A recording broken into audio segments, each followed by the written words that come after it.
Yun mga kabayan, ako'y naririnig na naman. Ay siyempre naman, ang ibig ko ay malagay. Ay siyempre tayo gagawa na naman ng masarap na luto ngayon. Kita niyo ba yan? Ayos ng ating mga pansahog dito sa ating lulutuing tuwalya ng baka, ox tripe. Yan ho, tayo mag-aapritada. Yan, tayo papainit ng ngayaw nitong ating talyasing are. Gusto ko yung malaki-laki ang luto at ang hindi nananabog. Ngayon, papainit na rin tayo ng mantika, papagayaan at ating ipiprito muna yung ating mga pansahog para mas maganda ang texture. Siyempre naman, talaga naman ito. Napakasarap din naman. Marami na tayong nagawang apritada. Ngayon nga, yung ating gagawin ay tuwalya ng baka o ox tripe. Ay bakit hindi naman po pwede? Ay po pwede yan mga kabayan. Ay nga ginagawa ko rin kare-kare. O ay bakit hindi po pwedeng gawing apritada yan? Pwede rin kalderitahin yan. Ay dito muna ngayon ang ipapakita ko sa inyo. Tayo nagpiprito na yung ating mga pansahog na carrots, tsaka yung patatas na yaan. Siyempre, karaniwang sahog ng ating apritada. Simple lang naman itong apritada ko, hindi ako naglalagay ng kung ano-ano pang ipapansahog, mga green beans, mga kung ano-ano pa, mga pineapple, like, parang magiging ano na yun, parang pastel na o minudaw. Ay ganito lang, kung simple ang ating apritada, pinamintahan natin, tapos ating ipiprito din ng karikit ng bell pepper na yan na hindi po pwedeng mawala diyan sa apritada at yan talaga nagpapabango diyan at nagpapakumpleto ng sarap. Siyempre naman, ating bell pepper na yan, mamuya-muya. Pero hindi naman para lumambot diyan, siyempre mga kabayan, aba, hindi para sa gayo, uy, talaga namang ano, masarap ang texture niyan at masama naman pagkain ay sobra lang. Kaya hinahango na natin, patitigisin natin at ating mga pansahog na yan. Ito yung pinag-anuhan natin iyan, yun na rin ang pagpiprituhan natin ng karikate na yung ating ox tripe, yung ating tuwalya ng baka, rinabili ko pa doon sa SNR, yung kalahati na rin na ipakita ko na sa inyo na napakasarap din ginawa kong lutong kilawin may laban. O sana napanood nyo na mga kabayan. Aruhi, pinababango din lang natin. Siyempre, tatanggal natin ang lansa diyan sa mga pagpipritong papagayaan. Para pwede na. Huwag natin itulaw eh. Pero hindi. Apritadahin nga, ba't dito tulaw eh. Tingin nahango na. Siyempre naman, ako'y kariitla na prito, hindi para palutungin diyan yan. Yung pinagtutungan iyon, hugaalsin at yun flavor pa rin yan. Nagla tayo ng karikit pang mantika at tayo magsasangkot siya ng ngayon. Siyempre, karaniwang sangkutsahin natin di ang bawang na yaan. Yan ho. Mga 3 piraso lang naman yung aking ginayat na papagayaan. Karaniwang sahog yan ay talaga namang ano, hindi po pwedeng mawala yung ating mga bawang na yan. At kailangan i-golden brown ang karikit yan di yan. Siyempre. Ngayon, sasahog naman natin itong ating sibuyas. Ayan mga kabayan. Sibuyas na pula, hindi naman pula, kulay purple naman. Sabi sa kuha. Basta sibuyas po yan, iba yun dun sa ating tinatawag na sweet onion o sibuyas na puti. Ayan. Pero lalagyan din ho natin yan ng sibuyas na puti, mga kabayan. Ito na, una nating sinahog ay ang ating stripe na yan. Yan na, naihalbos ko na ho, may karikit na rin timpla yan, may asin paminta. Yan ho. At karikit na beef broth cube nung sa pinaghalbusan natin. At ito, hindi pwedeng mawala itong ating oyster sauce na yaan. Mga 2 kutsara lang muna ng ating inilagay at pampalinamnam at pampasarap. Kahit hindi tayo magbitsindi yan, yan na magbibigay ng umami flavor. At syempre, itong toyong ito, hindi rin pwedeng mawala yaan. Lalagay din lang tayo mga 2 kutsara. Yun siya yung nakita ngayon. Ay di bagaho mga kabayan. Yan tayo nagamit ng mga measuring cup o kung ano man, basta yun, tansyado na natin ang sahog o panimpla. Dito gagamitin natin pampaasim ng karikitiyan yung tomato paste. Mas gusto kong gamitin iyan kaysa sa tomato sauce dahil yan mas mapula at mas maganda ang kulay. Ayan, mas maganda pati yung idinudulot niyang asim diyan sa apritada. Nakita nyo baga, naganda na agad ang kulay, mamuya-muya pa.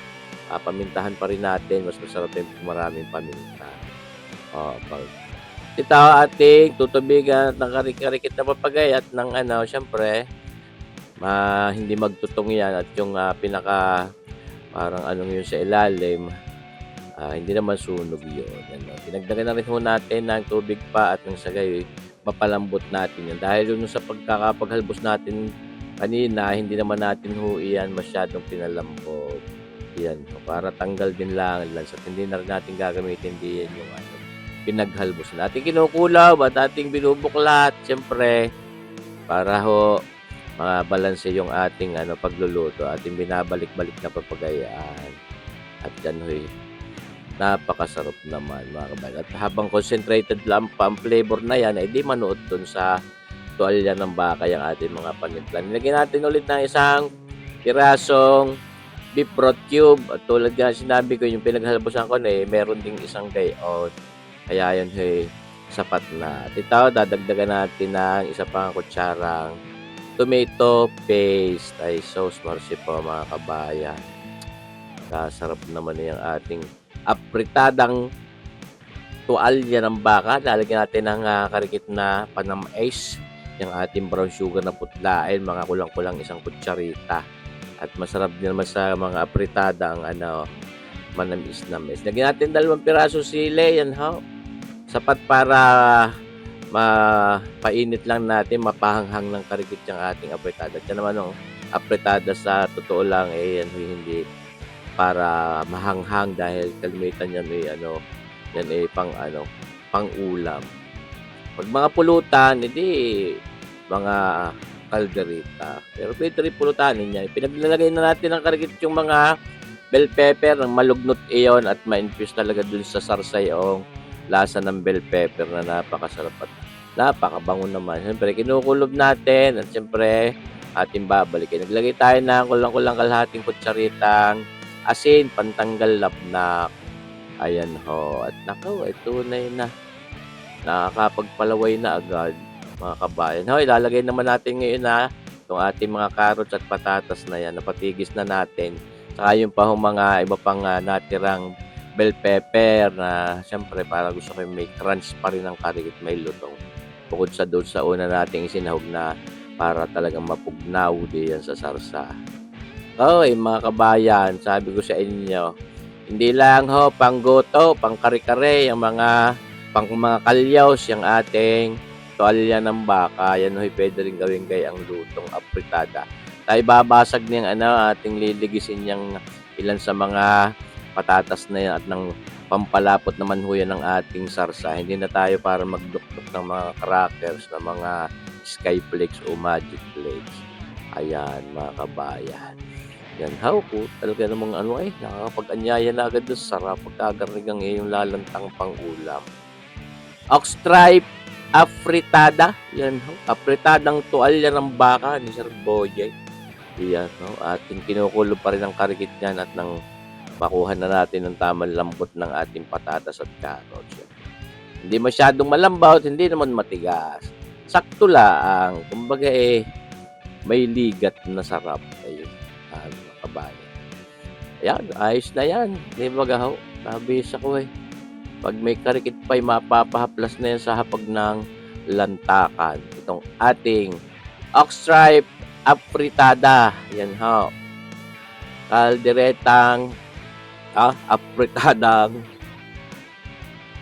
tuwalya ng baka. Nabubulol na ako. Yan ho. Yun nga, sabi ko sa inyo, lalagyan natin yun sa pahuli ng sweet onion. Yan ho ang pampatanggal umay naman. Hindi para masyadong maluto yan din. Kaya hinango na nating papagayaan itong ating ox-stripe apridata. Nabubulol na talaga. Paglalaway Kita nyo baga ho mga kabayan, nag-aayaya ang sarap ng ating apritadang tuwalya ng baka. Ano pang gagawin? Ay lantakay na yan. At panalong sarap niyan, mga kabayan. Tabi sa kaway, makakapanabig yan. Ika ko nga, di rin nga pang-ulam. Pero, bakit ka hindi po pwedeng pulutan? Siguradong napakasarap din pulutan niya. Yung ang kalamyas, na hilaw, na sariwa, pinupulutan. Yan pa. Matutuwa din ng kabarikan pag napahaplas yan sa hapag ng barikan, mga kabayan. Lantak na kayo, mga kabayan. Sana nabigyan itong ating ito. bidyong ito mga kabayan at tabagan niyo pa rin ho palagi sana ang ating mga susunod pang videos. Ako naman hindi ho talaga magsasawang gumawa ng mga cooking videos para maipakita ko sa inyo at inyong magaya din. Ayan ho, makapagpatakam sa inyo. Yan ho mga kabayan. Mabuhay po tayong lahat. God bless!